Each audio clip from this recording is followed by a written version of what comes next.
অজেয় শিকারী, যে ডেথ প্ল্যানেট হিসেবে পরিচিত জেন্নাকে নিজের রাজত্বে পরিণত করেছে। খালিস্ক এতই ভয়ানক যে তাকে এমনকি নিজরও ভয় পায়।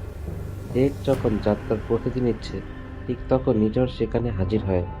সে ডেককে গোষ্ঠীর জন্য লজ্জা ও বোঝা বলে ঘোষণা করে এবং তার ভাইকে আদেশ দেয় তার ভাই কুই যেন নিজ হাতে ডেককে হত্যা করে। কিন্তু রক্তের বন্ধন আদেশের চেয়েও শক্তিশালী। কুই তার বাবার আদেশ অমান্য করে গোপনে তার মহাকাশযান সক্রিয় করে ডেককে জেন্না গ্রহের পথে পাঠিয়ে দেয়, যেন অন্তত সে বেঁচে থাকার একটি সুযোগ পায়। কিন্তু এই বিদ্রোহের মূল্য ছিল ভয়ঙ্কর। ডেক অসহায়ভাবে দূর থেকে দেখতে থাকে কিভাবে তার চোখের সামনেই নিজর নির্দয়ভাবে কুইকে হত্যা করে। সেই মুহূর্তেই ডেকের জীবনের সবকিছু বদলে যায়। ভয়, ক্ষোভ আর প্রতিশোধের আগুনে তার ভিতর জ্বলে ওঠে। জেন্নায় পা রাখার আগেই সে বুঝে যায়, কালিসকে শুধু নিজের মর্যাদার জন্য নয়,